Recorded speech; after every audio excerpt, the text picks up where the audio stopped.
Morning everyone and welcome to the Fife Property Show this Saturday. My name is Richard Cook and joining me today is Mr. Jim Parker. Good morning, Jim. All righty, good morning, just in the door. I was just going to say, Gally, you've been busy this morning? Yes, it's like, see when you go out for a walk, every man and their dog wants to speak to you, and that's fine, I love it. Yeah. However, I tend to rabbit on quite a bit. And then I realised that it's like, oh my God, I'm going to be late. I wondered, you're usually on time, but Aye. Anyway, so today's topic is sold with tenants and the benefits, obviously, of that, and then sometimes the benefit of not investigating the tenant properly, because I mean you could inherit a tenant that maybe can cause you issues, and this is a landlord checklist for buying tenanted properties. So quite a good one. So I'll kick off this morning, and as a fast and chain-free way to start or add to your lettings portfolio, buying a tenanted property can be an attractive proposition. Now, usually when you buy a property to rent out, you need to have it cleaned, fixed any repairs, get it on the market, show people around, take up references, and create a tenancy agreement before seeing any income.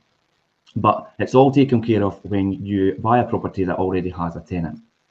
However, you also inherit every outstanding responsibility of the previous landlord, and you need to be sure that the property and the tenancy are all as they seem. And I think that's the most important thing. Buying a tenanted property is great. You've got instant income if the tenant's there. They're already established in that property. But I think if you don't do your research and your due diligence beforehand, you might end up inheriting a tenant that may be problematic, won't pay rent, and the property itself as well. I mean, you need to make sure that when someone's living in a property, it's easy for you to view it possibly and maybe overlook problems that you wouldn't see when it was empty, and things that could be reoccurring and costly as well. Would you agree with that? Yeah, absolutely. I mean, I spoke about it this morning. I did a wee introduction at 8:30 just to say that, you know, why reinvent the wheel as well? You know, it's sold with tenants, so, you know, it's an easy gig if you've got current income coming in, but it's the pitfalls to watch out for. It's exactly what you said. Yeah. There's a lot of pitfalls, and we're going to talk about it further just now. But you know, definitely, you do inherit a lot of outstanding responsibilities from the previous landlord. I've done it myself recently, haven't I? You know, I took over one in Cooper, and there was, hey, wait a minute, we took over one in Cooper. This is what gets me. We took it over from an existing letting agent in Cooper, and it never had any ICR, and it never had a gas certificate, and the smoke detectors and heat detectors weren't all in place. It's like, this guy's been going for years.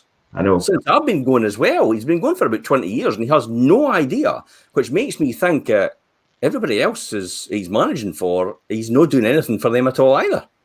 Yeah, that is concerning. Obviously, you passed that one across to us, and we're like, well, it needs this, it needs this, it needs this, and you're like, God, this has been managed for several years. So yeah, it should. The thing is, somebody's actually paying that guy to do it. I know. That's what gets me. Yeah, I mean, you're maybe paying. I've no doubt it's something like 8% or something like that. You're maybe paying 8%, and that's fine. And it's like, oh, I'm getting a cheap fee, but they're not doing anything. Yeah, I think that is really reflective in obviously the fee. I mean, people do look at a cheaper fee and think, oh, I'm getting it cheap, but then you're paying for what you get, I think, in that aspect. You pay peanuts, you get monkeys. Yes, right. I would totally agree. So yeah, and that brings us on to our first topic, which is research funding options. Now, researching funding options. Now, even if you're considering buying with cash, it's worth checking to see if your money could perform better elsewhere, particularly with low rates of borrowing.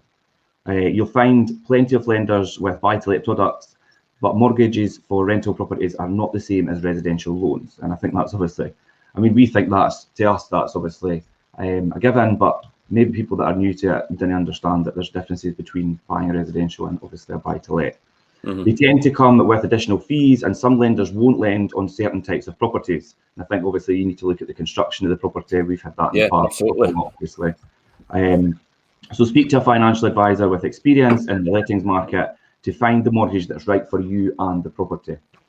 Lenders typically require the rental income to be at least 125% of the monthly mortgage payments on a buy-to-let loan, and they usually calculate the loan based on the rental value at the time rather than the rent being paid. You almost certainly won't get a mortgage on a home with a sitting tenant because lenders see this as far too risky. And if you want to borrow for this sort of purchase, you'll need to remortgage another property. Now, Jim, this is something you've done a lot over the years, so it'd be good to get a wee bit of insight for you on obviously buy-to-let purchases and obviously mortgages and things. I think you obviously you've quite experienced in that field and done it, like I say, and a lot recently. You've got a lot of new stuff recently in building your portfolio. 8, I think. Yeah. I'm going to see number 9 tomorrow. Woohoo! I think the research funding options is quite crucial here. You've really got to check to see. You've got to check to see if your money's performing better as well. I always cite the classic example about your money performing better. I have a mortgage on my house, okay? Yeah. And folk are going, why on earth have you got a mortgage on your house? Surely you'd want to pay that off. And it's like, the mortgage is only 1.69%. Yeah. And it's interest only. It goes way back to before the credit crunch. So they actually can't change it because the term of the loan was for 20 or 30 years. So every single 5 or 6, 2 or 3 or 5 or whatever it's fixed for, they have to then come back to me, the Clydesdale Bank, and say, well, do you want to extend it and do you want to go into a new product? But we still have to give you interest only because it was our commitment. So why would I want to pay off 1.69% in funding at 130 grand if I can use that to buy several buy-to-let properties and make 15% net return or even 10% net return? So every single pound I'm getting, I'm making an 8% return differential on it for what I've got with that funding. So, you've got to look at your money and research these funding options and see how much. It's amazing as well when you think about it. I tell you what, flats are going exponentially up in value. For landlords that are out there, I've got a portfolio, and you've got flats still sitting in your portfolio just now. You're thinking, well, it's awfully depressed now. No, it's not. You need to contact us probably.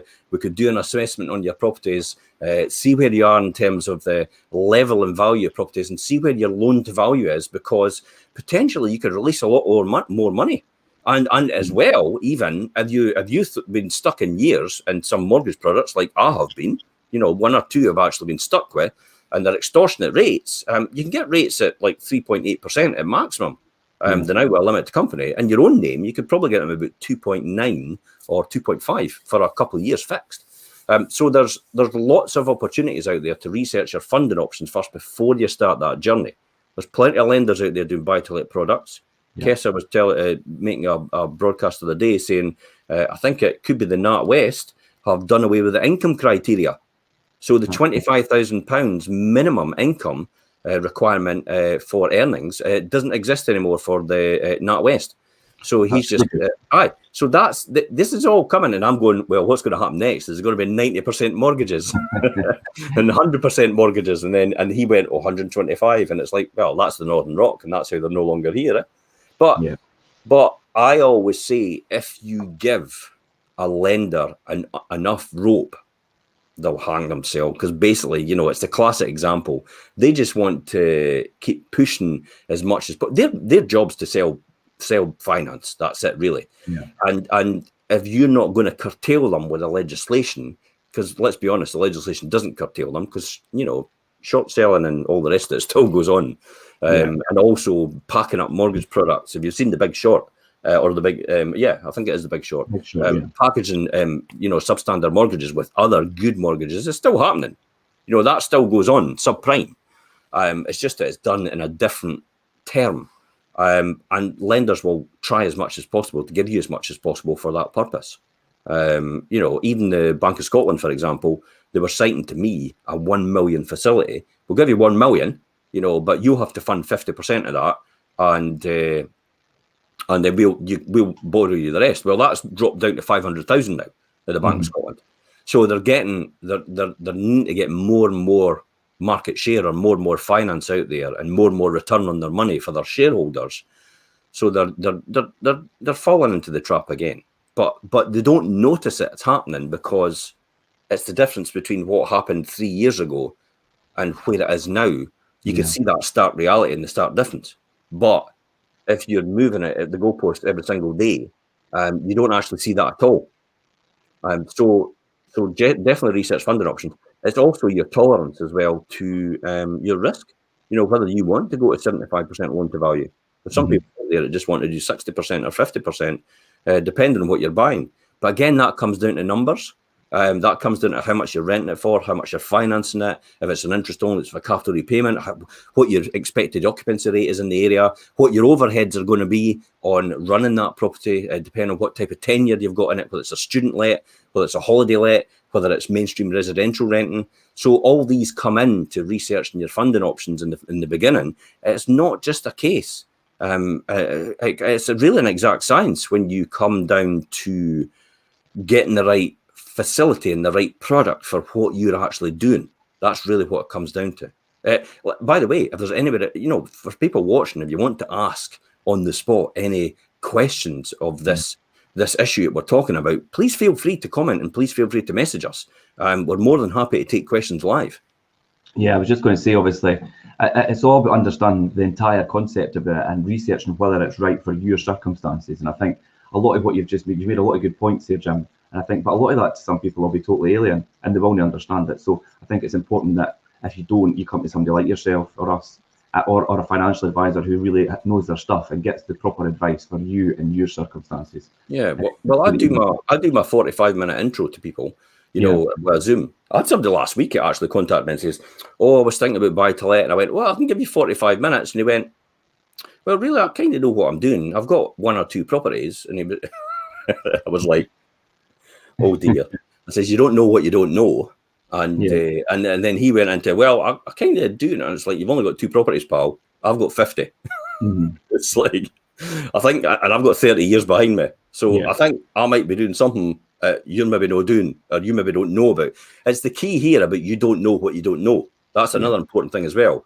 And there's great knowledgeable people out there beating that track now and following that path now, like Stephen, like Sam, like Kessa, like Nick. All these people are out there blazing that trail just now, and making what we've done before in the last 30 years more honed and developed, and actually taking it to just a different level. It's like, what I liken it to, and this is a good analogy, it's like Pete Waterman when he first started the Stoke Aitken and Waterman, the hit factory. And he systematized the whole process of making hit makers and bringing all these people in. And then Simon Cowell came along and went, "I think I'm going to put this on television and broadcast it worldwide," the whole process. And he just took what he did, to a completely different level. And that's kind of how some of these guys are doing today in the buy-to-let market. I think, like you say as well, successfully leaves clues. So I'm willing to learn from them. I'll tell you what, I'm willing to learn from them. There's a lot of good advice out there, and we're learning that every single time. Always be a student. That's one of the most important things. The day you think you've arrived and the day you trade your passion for glory is the day it's all over for you.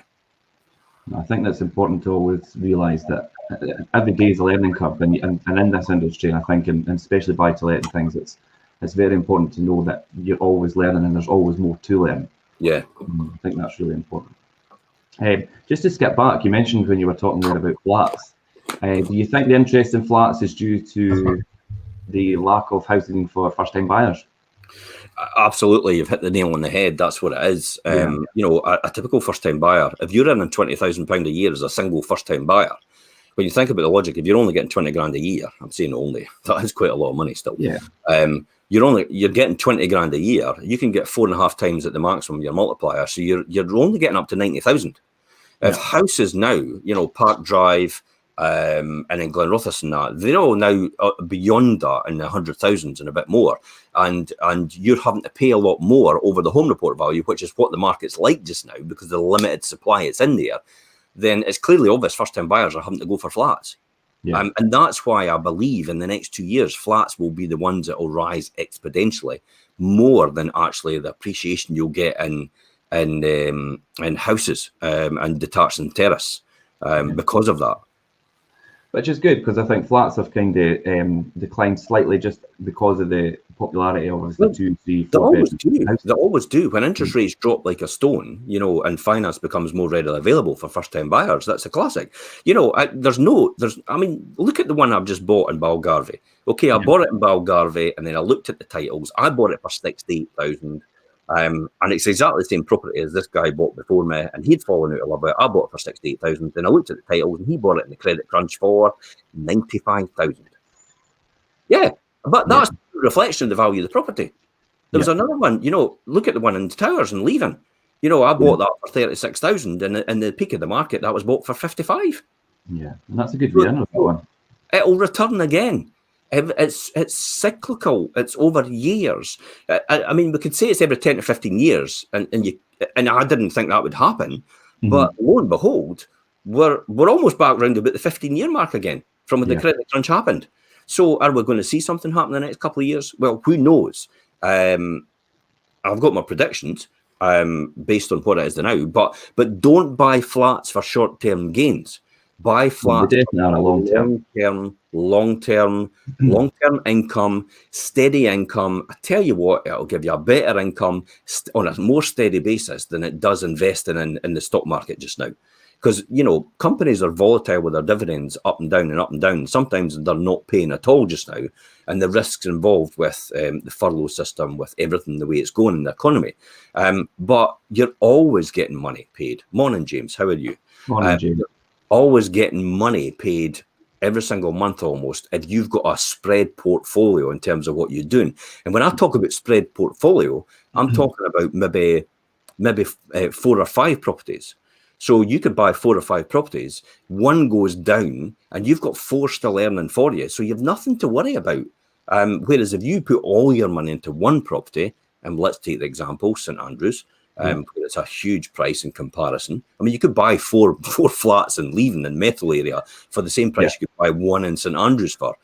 So I would rather spread my risk because there's more demand in the Leaving area than the potential is in St Andrews. And St Andrews is in a volatile market because it's based on one thing and almost one thing only. It's students. Yeah, student market for that. And there's no surprise, Morgan Sindel has actually got the contract over the next 5 years to build a new student accommodation down at the front in the East Sands. Right. You know, so that's all going to get popped up. That's all going to pop up as well. And all these students are going to suit out the system. But you know, St Andrews will probably grow as a natural byproduct to that. But it's just your appetite for where your money should go. But then you're spreading your risk over more property, therefore likely you're going to get more income out of it. I mean, how much would you get for a 2-bedroom flat in St Andrews? You're talking about £1,100, £1,200 a month. So how much would you get for 4 2-bedroom flats in Leaving and Methil?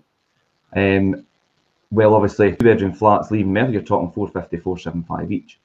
So you're 1,500. So you've got potential of 1,500, and you've got it spread over 4 different properties. So if one goes down, you've still got 3/4 of that running, or you've got the potential of one property producing how much? 900 to 1,000, 1,100, or thereabouts, and one property. And you think it's as safe as houses in terms of your rental income. Your money is as safe as houses because houses will appreciate over a long term, but your short-term income that comes in is only dependent on one person. You know, one or 2 tenants. Well, 2 tenants, that's it, because you can't get HMO of anything over 2 people that are unrelated. It's the classic thing about putting all your eggs in one basket, really. St Andrew, James is saying St Andrew only works if you can add significant value and pull enough out buy to let 6 or 7 through the rest of Fife. Yeah, and that's the point of the thing obviously Jim is making. Although we've got an investor that bought St Andrews, but they've also bought Leaving and Methil. So that's true. And it's a good mix. It's a good mix. I mean, I do it myself. You know that. I mean, I've got people, lecturers from the university and also retirees from the university living in Cooper. But I also deal with Universal Credit in the Bethel area, you know, or the Glenrothes area, and professionals as well in that area as well, people that are working. So it's a spread of your portfolio in order to make sure that income's generated and make sure that comes in. Yeah, definitely. I think that brings us nicely to the next topic, which is crunch the numbers. And I think, obviously, I think probably a lot of what you've just covered there, Jim, but crunching numbers obviously is quite important. And doing a bit of homework around the sustainability and suitability of a potential rental investment will help you make a confident and savvy purchase. Firstly, check current rents and demands. Talk to a local agent about rental prices, ongoing demand and reputation of the area, and the types of people you want to live there. You need to know that you are buying in a location where homes are easy to rent, particularly if you're unfamiliar with the neighbourhood. I think, that's a very important one to obviously research an area where you're buying a property, especially a buy-to-let, of course. See it for yourself. Now, I know obviously a lot of investors like to just do purchases, and that's what we're here for, and I do that for a lot of people, and obviously view it on their behalf. And some investors don't actually see it physically for themselves, but I mean, I've took people around on virtuals and things and advised them whether it's a good buy to let. And I think that if you've got somebody in the area who's got their finger on the pulse and knows it, then that's handy as well. But it might sound blindingly obvious, but it's essential to visit the property you're buying, even if it's purely for investment. Now, mortgage valuations don't include testing the heating, the hot water, or appliances, so you need to know whether everything is working correctly or if repairs, replacements, and bills are on the horizon. And I think if you're an investor who's out of the area, then if you've got somebody in the area who could do that for you, then I think it's just as good, especially somebody who's got the experience to know, right, obviously, this is going to need repaired, or this is going to be a cost further down the line, or this is in good order and working fine in terms of like the heating and the plumbing and things as well. And walk around the neighbourhood. Spend some time exploring the area to get a good feel for it. Check for yourself how long it takes to get to the supermarkets, the stations, somewhere for coffee, schools, and whatever else a tenant would expect from the type of property you are considering. And I think that comes down to your target tenant, really. And I mean, obviously, different types of properties in different areas. St Andrews is a lot of the time is going to be for students, and then obviously properties that's closer to maybe train stations and things for your working professionals commuting. You need to kind of weigh that up and say, right, this is who my target tenant is. I mean, it might not always be the tenant you end up with, but you've got to have that in mind and make sure that the property and the surroundings facilitate that specific tenant's needs. I mean, when you're purchasing property, Jim, do you take that into consideration all the time, or do you kind of know, obviously, you're familiar with a lot of the areas in Fife anyways, you think if I'm buying here, you'll know off the cuff that this is going to be the type of tenant I'm going to get here because of what's in the area and what's available. Yeah. It is understanding the dynamics of everything in the area and how it all fits in, and where the income's coming from and how much demand there is in the areas. But you'll know that as well. I mean, you've been operating this for 10, 11 years now. So you're kind of a seasoned veteran now. I'm getting you're still 20 years younger than me. You might catch up one day, by the way. But it is doing your homework about suitability and sustainability. But then you can make this really easy and just go to a letting agent. And actually just, we make this easy for people, and they just come to us and say, what am I looking for? Well, this is the one probably to buy. And some people are smart enough, and I will say smart enough to say, I'm buying it. Perfect. And they'll make money out of it. Whereas other people are just like, oh, they're still cautious. They still think it's the wrong thing. And it's like, you don't understand as an investor because you don't understand this market. Whereas we do understand it completely because we've been operating in it for so long.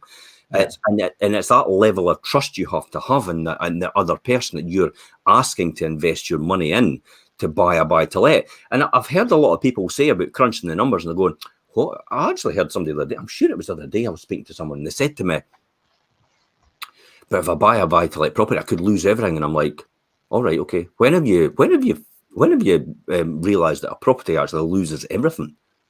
It never. Even in the credit crunch, properties only lost 20%. Yeah. So how on earth do you get up with the mental process about, I could lose everything? I mean, you can't lose everything. All you can do is lose a bit of money because you maybe think it's no for me now and sell it on. Yeah. And you might, at this point in time, if you keep it for 6 months, you probably sell it on as a profit. I know. The way the market's going now. I mean, I've sold houses for somebody and they've put it back on, and we're only talking about a year's difference, and there's about £50,000 differential in the price that's gone up just in a year. And I'm like, it blows my mind the way the market is now, but there is no surprise. So crunch the numbers, definitely. I've actually quite interesting. I was looking at the mortgage works the other now. As a buy-to-let limited company, a 5-year fixed rate deal is 3.74% as a limited company, and yet in your own name, a 5-year fixed rate deal is 2.39%. So there's almost a 1.5% differential there. Between buying it in your own name and buying it as a limited company. But then that's a taxation issue. You've got to remember. So, if you're really a basic rate taxpayer, and you're never going to go into a higher rate, and this isn't going to push into a higher rate. Then you buy in your own name. You also buy in your own name for capital gains purposes, because just now you get a huge allowance, which is 12,500 in terms of a capital gains allowance. Now that might actually disappear. And the Office of Tax Simplification, I've always said this, put out a white paper in November last year to the Chancellor to say that we should simplify the capital gains system. And we've got an article on it before, and we did a show on it before as well. Yeah. So if you look back, if anybody wants that article, please feel free to message us direct, and we will give you a copy of that article about what that Office of Tax Simplification said. But in a nutshell, it said, and it worked out, that if you've bought a property after the year 2000, if they change the system to what they're proposing in the new regime, for capital gains, to change it to the income tax, you will be indexed. So therefore, you will be worse off, because they're wanting to take away, if not reduce at the minimum, the capital gains allowance to 5,000, and they might actually do away with it completely. So you could end up losing thousands if you don't get your tax planning right, and you don't do it right. So it's a difficult thing you've got to manage, and you've got to understand. And again, that's why people come to us. I was just going to say it's about understanding it correctly, and I'm thinking if you don't speak to somebody who's in the know, and somebody who. Oh God, I've got to understand it. I mean, there's no way I'm putting myself in somebody else's hands who maybe doesn't have a full knowledge of how the market works and how it interacts. I should write a book on this, and all the dynamics that come into place. And it is almost like getting the moon and the stars and the sun and the Saturn and Pluto all to. Is Pluto a planet anymore? Probably not. It's been taking off. To get all to align at the same time. But if you get them to align at the same time, your quid's in. It's a formula. Hence the reason why since January I've bought 8 properties, and I'm going on my 9th tomorrow, because the planets have aligned, and now is the time. Yeah, and the numbers work, and it makes sense. So. Yeah, totally agree. James has commented again, just getting back there. I think it's to area. So portals are getting better at listing local amenities, and then check Google Maps for additional things that have been missed, and then take a drive by. Yeah, I think obviously technology and Google Maps and things does allow you to physically be in a street and look around. But I think to do that in person, or have somebody in person do that is quite good as well. And that's, like I say, what we're here for. Can I say something flippant? Yeah, you've got a letting agent who could do all that for you. Yeah, so, well, that was James, why have a dog and bark yourself? So yeah, and I think bringing us on the topic of purchasing a property with a tenant, it's important to obviously talk to the tenants that are currently in the property, and I think that is really important, because the tenants that are there will give you a good insight into the actual property itself, and allow you to see whether you're making the right purchase and whether they are the right tenants to purchase with sitting in the property. Yep. Here it says there's nothing like living in a home to know what it's like. So ask if you can speak with the tenants direct. This could be in person, over the phone, or by email. As well as giving you an idea of their character, you'll learn about their experiences of living in the property and whether they plan to stay. I mean, that's an important thing. I mean, you could think, well, I'm purchasing a property here, I've got a long-term sitting tenant, but in their mind, they could be thinking, I'm leaving in a couple of months. Yeah. And you're going to have all that expensive relet. I think it's important to give stability to the tenant, actually, when you're purchasing it, the fact that, and going to meet them is a key point here. Classic for me is, let's talk about North Street. I mean, can I just talk about the saga with North Street? North Street was my very first property I brought on for a landlord all these years ago when I started doing property letting for other people. Yeah. And she'd had it rented all this time, but she just, it makes a sense for her to get out. And it's like, I have been successfully for the past 4 years, like having a marching band up and down the street saying, you need to buy this property. It is a great earner. Please, somebody buy it. And yourself, 2 or 3 people have actually gone, oh, I'm going to commit to buying it. And they've committed, and oh, no, I'm not going to buy it now. And I'm going, this is nuts. Who is not buying this property? What for? This is crazy. It doesn't make sense. This guy is in there earning money for you every single month. And you want to reinvent the wheel here because it's ready-made money. And it's almost like too good to be true, to the point that I thought, right, I've had enough. I'm ready to buy. And I went in and I met him. and he's absolutely fantastic. He's been there for 4 or 5 years. His money gets paid on time every time. He had even put new fittings onto the sink. I put new taps. And he had even improved the property. And I'm like, what? This guy's come from heaven. This has just fallen into my lap. And it's like, I could not believe that. And yet no one out there could get that completely.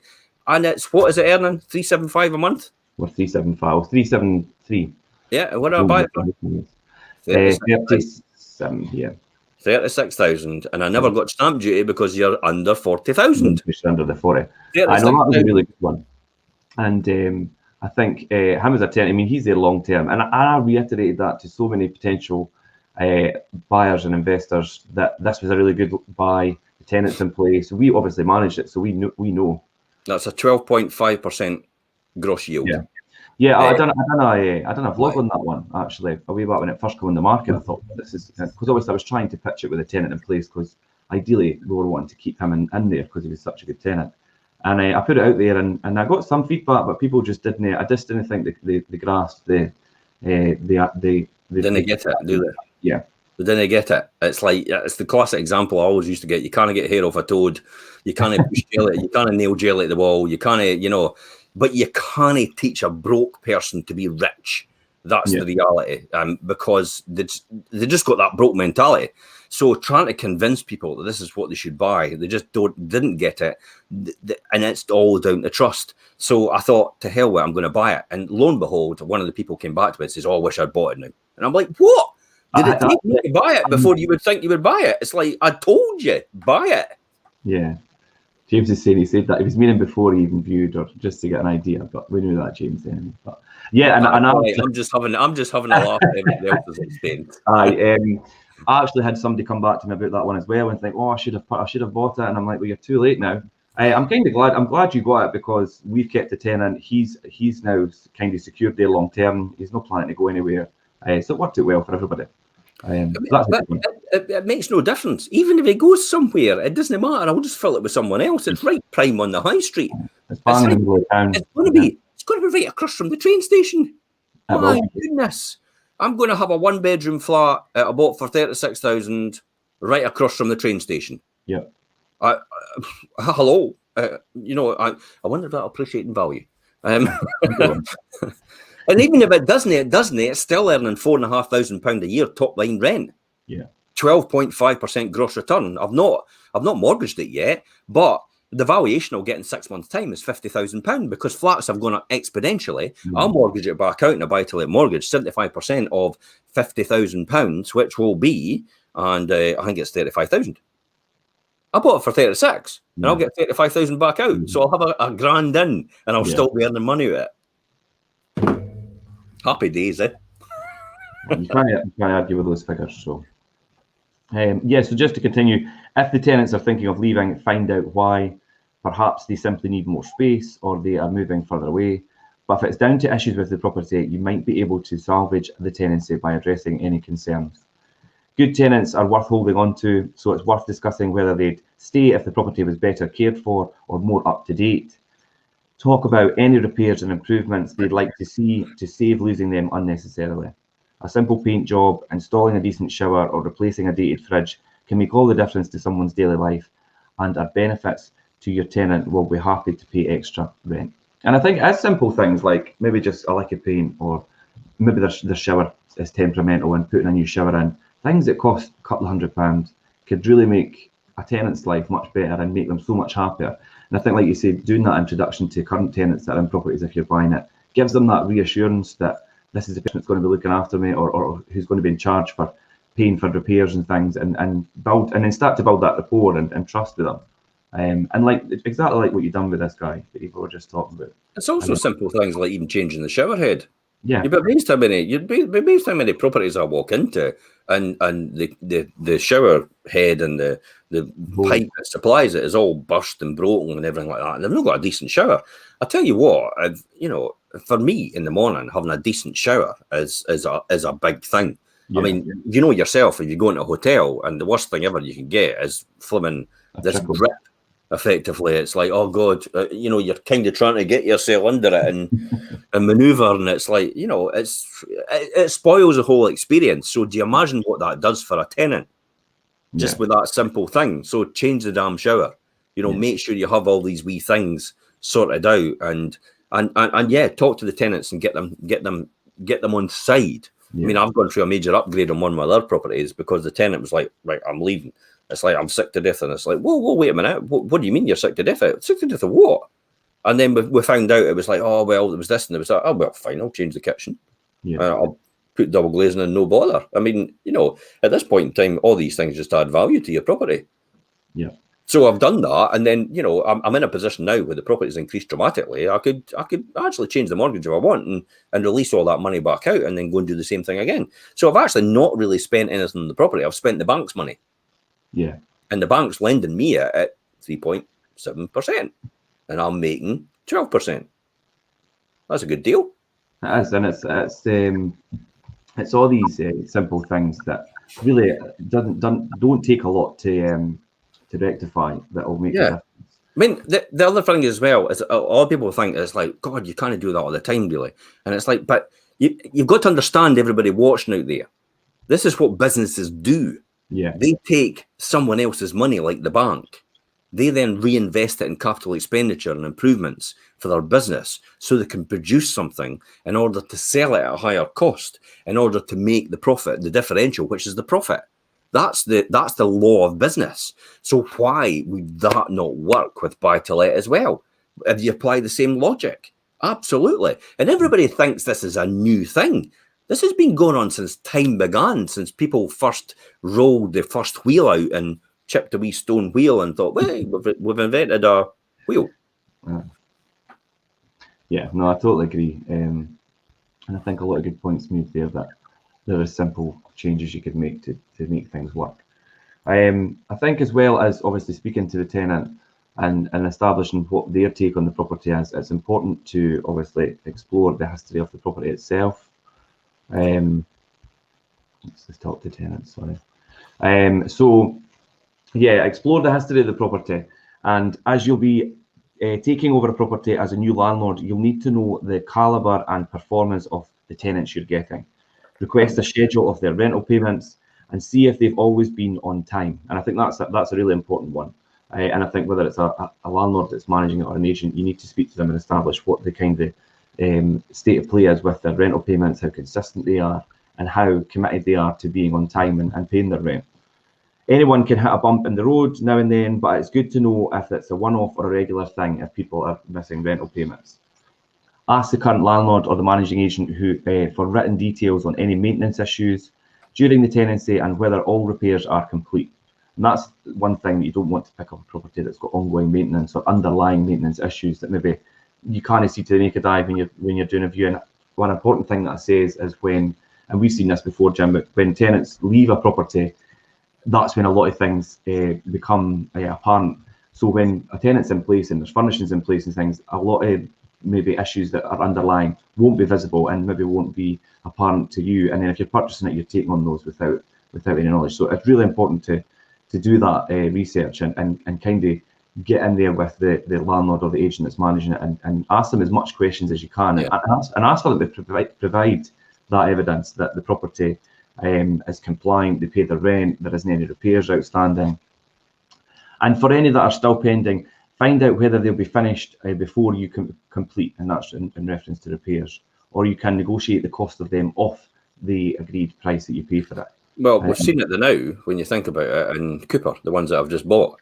You know, we've just talked about it. The classic example is I was well aware before we started that there was no EICR and there was no gas safe certificate. Yeah. And yet they had a tenant in that property. And it's like, that's appalling. But I had done my due diligence, you know, and I was like, okay, I'm fine. I bought the property. I bought the two properties for probably about 20 grand under the home report value. Yeah. And it was a good exit for them anyway, because they'd held them for years. So they've made a decent return and decent income. And fair enough, the tenant I was taking over has a lower rent than what was market value, but it's no the end of the world. You know, I'm fine with that. It's a comfortable return. It's it could get better later on. There's a few improvements I want to do to the property over time, but it's the key about putting people in and actually doing the improvements as you go. You know, I mean, a lot of tenants are happy to move into a property, and it's nice and it's presented and it's ready to move into on the premise that possibly, you know, I tell you what though, over the years, what we'll do is we'll start. I mean, you've got double glazing in every property, but when I first started, there was no double glazing in any properties. It was never a thing. I mean, you're talking about 30 years ago. And then I used to say to people, like, okay, we'll be doing the double glazing over a period of time. The kitchen's fine now. It's livable, but at some point in time we'll do that as well, and bathrooms and stuff like that. So on and so forth, and just improve as you go. It's a classic strategy to do. But finding out what it's like before you actually buy it, if it's got a sitting tenant, is one of the most important things, because you could get caught out big time, can't you? I mean, if there's things outstanding that do need, I mean, if you're looking at a property and maybe it's partially double glazed or it's not got double glazing yet, I know that's not so common now, but these are all things that you could use as a negotiating tool on the price that you're going to purchase it for. But I think it's important to then go to the tenant and say, look, I'm going to be taking this over. I look to obviously improve this to a certain level as we progress through the tenancy. So kind of give them that reassurance to stay in place, and that you're going to obviously sort things and build, like I say, trust with them. If they've got trust in the fact that this person's going to take over the property and I'm going to get X, Y, and Z done over time, it might make them feel a lot more comfortable and a lot more happier in it as a home, and not just rental to them. And that, I think that's an important thing as well. And equally important, it's worth actually, you know, you've said yourself, it's worth actually visiting the property, you know, and actually seeing how the tenant lives. I mean, you know, let's be honest. I mean, no everybody's as fastidious and as hygienic as some of us are. Therefore, but they've been in the property for years and years and years, and it is their home and it's how they live. You're not there to dictate how they live from day to day, as long as they're not antisocial and they don't damage the property. But you know, the standard of living and cleanliness has got nothing to do with you, really. And that's what you should be taking into account. So that's why you should maybe consider, when you're refurbing the property, do you really want to refurb to a high standard, or is there a middle standard or is it just basic that you're needing to do because of the type of tenure you've taken over? I think, like you say, that's a good point, that people's levels and standards of cleanliness and things are different, and you can't even micromanage how somebody lives and how and make them keep their property as clean as maybe what you would. Or I mean, as long as a property is not to a standard where it's unsanitary, I think you need to let people live. I remember the time that, and this is years ago, I don't think this happens now, but I remember the time people used to phone up and go, the guy's removing your kitchen and taking it away in a van. It's like, what? It's like, but it wasn't in my house, actually. It says, no. You say, oh, right, I thought it was your one. I thought, oh, good, I know that landlord. I better phone him now. And that was kind of how it was when in the early days for us, because it was a completely unregulated market. We were pretty green in what we did. We didn't understand how this worked, and it was learning as you go and gaining all that experience and knowledge over a period of time. This is why I say, it's like, if you've got somebody with a track record of 30 years, how could you say that's no worth something and that value and that experience? Because it's all the time. Now, 30 years as a letting agent is a different story if you've just done the same thing day in, day out for every single year, because then you've only got 1 year's 30 times. That's it. But what I mean is 30 years of experience of buying and selling and moving different tenants in and out, and also running tenancies and refurbing and improving, and the finance aspect as well. So it's all that knowledge and expertise, bottled up, so to speak, into that concentrated. I don't know what you call it, the river of life or whatever it's called. It's like you'll never get this from anybody else. You can't put a price on the knowledge that can be drawn from experience like that. It can't, and it can't be replicated, because no one else could catch up with you. Because even though if you're improving all the way throughout, and it's like what I say about, the estate agency business. I've been social media for 2 years now, and everybody's like just entering social media there now, and it's like, I'll always be 2 years ahead of you, because I'm still learning every single day and every single week with mastermind groups for social media. So I understand how it all works and where it's all going and how it's all improving. So no matter what you do, you'll never catch up with me, because I'm always still running. And it's the same with the buy-to-let business. If you've got the experience and knowledge and understanding, and constantly honing and developing your skills and your talents and growing all the time and learning from other people about new strategies, new ways and technology, then no one will ever catch up with that experience. You can't put a price on that. because that is literally your income and your retirement for some people. Yeah, and if you keep that continual momentum of obviously learning and developing, and if you're at that certain level and keep yourself out there in front of everybody else, then you'll be successful. And I think that's the key. So also, just to touch back on the topic we said about obviously you purchasing this property without the proper certificates and things in place, it brings us to final topic, which is checking the paperwork.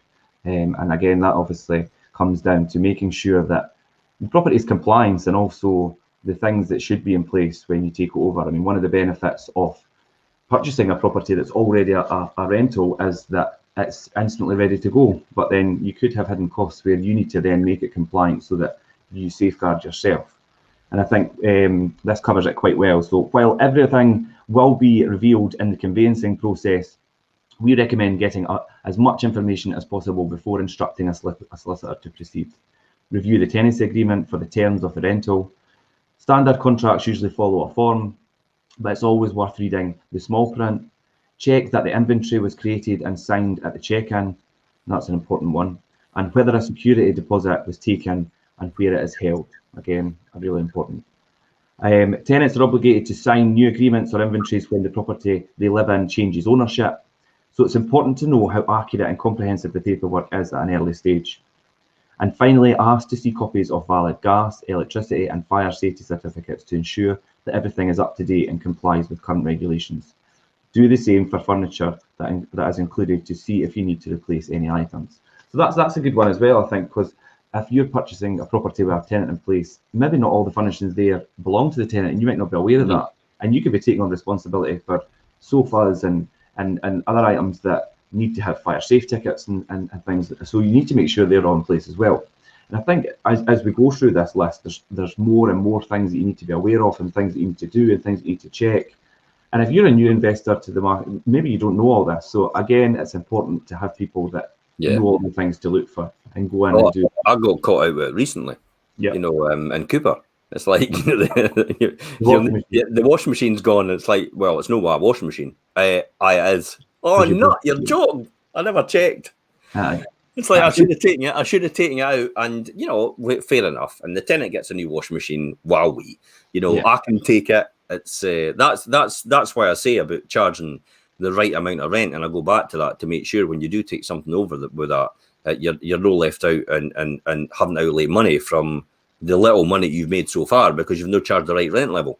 Yeah. Again, that's another one I got caught out with recently. It's like I've had a guy with me for 20 years, and I've done his kitchen, I've done his heating, I've done his double glazing, and then it was like you've got to do the bathroom or I'm moving out, and it's like, well, what about the £20,000 in rent you got away with over the last 20 years? Rent, I was charging you the 1 bedroom rate rather than the 2, and it's like that almost didn't account for anything as far as he was concerned. And I'm like, well, if you'd given me that money, you would have got your bathroom by now. So I'll certainly review it later on, but I'm pointing out the obvious. So it is making sure that paperwork that you're charging the right rent, you're getting the right return, that you can put that back in. Inventory's clear as well. You can't get caught out in it, but for somebody like me, you know yourself that I've not got all the time in the world to go and check a washing machine. Yeah, and it's easy to miss simple things like that, but that's just a prime example. James says there, I've just taken back one of my properties from another agent because they weren't on top of the compliance. Is that one you're going to be bringing with us then, James? That'll be, well, I'll expect to see that one then. But yeah, I mean, again, that's just a prime example of properties not being up to the standard they are. And concerningly enough, there is a lot of these properties that are actually managed by agents. I mean, this is one of the most paramount things that we operate on, is making sure that property is compliant. And I think a lot of maybe landlords and probably agents think, oh God, it's a bit of farce, we have to do all this and do all that. And it is difficult, I think, but as long as you keep it in a methodical thought process, right, you need to do this, and keep it just as a checklist, it keeps you on track, it keeps everybody obviously in line with what the legislation is. And I think it's good, like Jim, you look back on like the early days, like you say, people were uninstalling your kitchen and taking it with them, and where there wasn't any regulations, there wasn't anybody policing things as such. So as much as maybe people think that the compliance and the legislation is a pain, it keeps things above board and it keeps everybody right. And I do think it's the right way. At that time, we didn't have the proper referencing process as well. You know, we didn't have anything like that. Yeah, absolutely, James. Are you open Monday? James, we're open all the time. even though the offices aren't open, and we're still on the phones all the time, eh? Yeah, but yeah, and that's the main thing I think about compliance and legislation. And I think it is. I mean, a lot of people might think it's a hindrance. I find it quite interesting sometimes to make sure that you're keeping up to date, that you're in the know and you're knowledgeable about it. I think people respect that and appreciate that when you go to them and kind of set it straight to them and explain it clearly to them. When look at the worst case scenario. The tenant dies because of carbon monoxide poisoning, and you've not had your gas certificate done properly, or it's out of date. You're going to jail as a landlord. The landlord's going to jail. The letting agents are going to jail. It's the landlord that goes to jail because that's what the legislation says. It's a landlord's responsibility to make sure that everything's up to date. The letting agent is only providing a service. So so it is ultimately buck stops with the landlord. So this is why you have to make sure everything's in place and you have to tick all these boxes. It's essential to make sure of that, and it complies with current regulations and keep going like that as well. We've got current white papers going through the Scottish Parliament just now for reviews and possibly capping rents and stuff like that as well. So there's a lot of legislation out there that could be coming, and a raft of stuff that's coming on the horizon that people are completely unaware of, and they're making decisions now and buying investment properties without realizing this is on the horizon. Yeah. There's a lot of things. If you're purchasing, you need to be aware of not just the current implications, but things that are like you say on the horizon or in the pipeline. Well, when I first started many years ago, I always said it, and I used to stand up at the landlord meetings when I ran them, and for Fife landlords, and I used to say, one day we will be licensed as landlords. We will be asked to register, and lo and behold, and everybody laughed, and I said, no, it's coming at some point in time, and everybody laughed, and I went, no, that'll never happen. And it's like, well, we've got landlord registration, and you have to comply with it, whether you like it or not. They're starting to do audit checks as well, don't they? Yeah, they do. Every new or renewal of applications, they audit 10% of them, and on that audit they'll ask you for all the relevant certificates. They even ask you for your tenancy agreement you're using, and they want all that information, and you won't get your registration without it. Which is a good thing. Which I've just added mine on the now. So I've just done an update a couple of days ago to add mine on to my existing registration, to make sure everything's compliant with the law.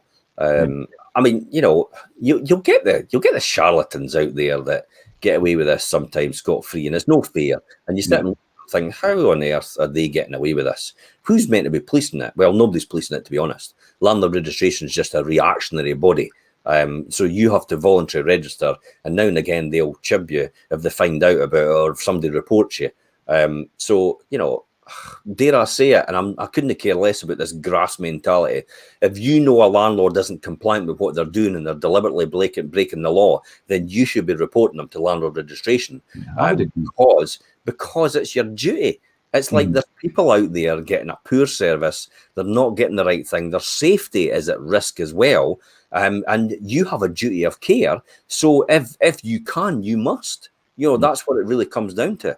We shouldn't have that mentality, but we still do. Even I've still got it, about this, we shouldn't tell on other people. It's like, no, if they're breaking the law, they should be.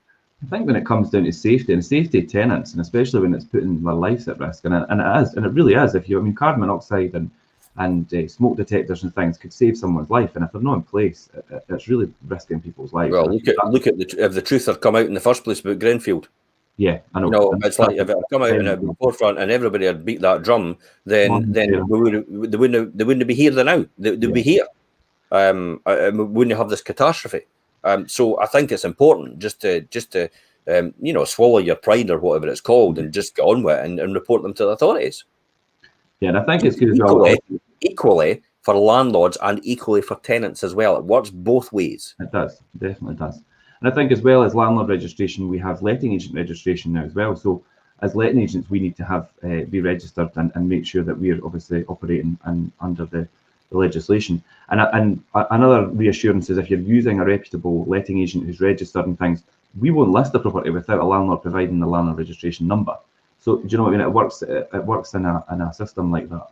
Well, that's an example for anybody out there. If you see an advert for a landlord advertising a property for let, whether it's a Gumtree or not, if they've not got a landlord registration number attached to that advert, they're not complying with the law. They're immediately breaking the law. Yeah, because you can't advertise without it being displayed.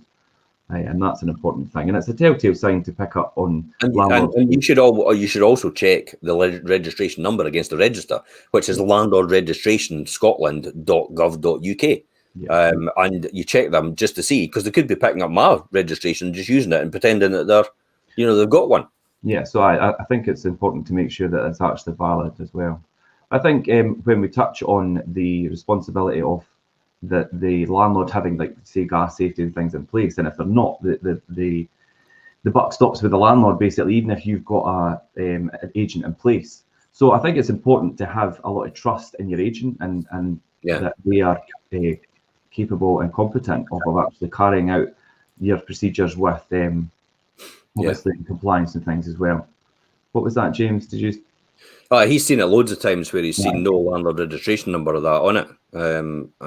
So that it's all over the place. I mean, folk are getting away with this, and it's not right for the people that are actually complying with the legislation.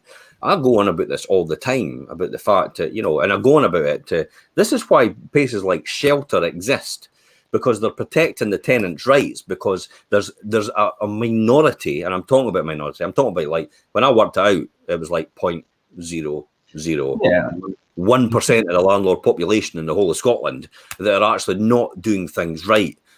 So it is a minority, but unfortunately, these are the ones that make it to the news headlines, which end up penalising the majority for being good at what they do. Hence the reason why we get rent controls when actually probably the majority of rents are actually a lot lower. But rent controls, don't worry about it. Rent controls are going to come in, but I don't think they're going to be as high as they're going to be high. It's like, to stop really high rents. Yeah. I mean, you're not telling me you could put a control on a rent which is set at the local housing allowance rate, which is the average medium, which the rent assessor sets across Fife. So they're not going to put a curtail on below that, because then, wait a minute, that's the amount that you're setting. That's no us. So it's only extortionate cases. That's going to be in place. So it's nothing really to worry about, as long as you understand it and understand the process. Yeah, and I mean, like you say, it is a small minority, but they are out there. I think the thing to reiterate is have a trustworthy agent, or be knowledgeable and have things in place yourself. Right, check the paperwork, and for God's sake, I mean, if you're taking over from another landlord, make sure you get a tenancy signed beforehand. Oh, yeah, that's really what it comes down to. So it's in your name, so you've got proper tenure rights, and the tenant's got proper tenure rights. Yeah. Because if you take over another landlord's thing, it automatically defaults to the Scottish Assured Tenancy, which has more powers for a tenant. So you're leaving yourself out in a limb. Yeah, and just to touch on what James says, obviously often sees advertisements without the landlord registration or the letting agent registration. If you look at an example at any of our letting properties, we have landlord registration number, our registration number. We even have the EPC rating in there in writing, as well as the actual EPC, because that needs to be displayed as well on all advertisements for rental properties. Yeah, and I see that a lot. I mean, the landlord registration or what may be there, but they don't show the EPC, and that's something as well that needs to be displayed and as part of the listing as well. Absolutely. Good, that's an hour. I didn't have rabbit on it. I know. Yeah, but I think these are all good topics, and I think you've brought a lot of good information to the table. And I think what I would reiterate to everybody that please feel free to come to us to speak about any of the topics that we've covered today. Any advice, James, I'll wait on your call about your property that we're going to be managing for you. But yeah, I'll get him first. I'll phone him now. So yeah, no, it's been a good hour. Time flies, but yeah, that's been great. So thanks for joining me this morning, Jim. You're welcome. All right, and we'll end it there. So thanks everybody. Have a great Saturday. I think the weather's to pick up a wee bit later, so enjoy the weekend. Hopefully it'll burn through and that'll be fine. Yeah, absolutely. We're in a position where, as I said, you give us a call, speak to us, message us direct if you want. This is all confidential and private. We could go over things for you and give you a full belts and braces assessment of where you are, what you can do, and how you could build a portfolio, or how you could just take on 1 or 2 properties with passive income. Because you're not getting anything anywhere else. Pension funds are rubbish. That's really what it comes down to. That comes All righty. to. Okay. Bye for now, guys. Bye, everybody.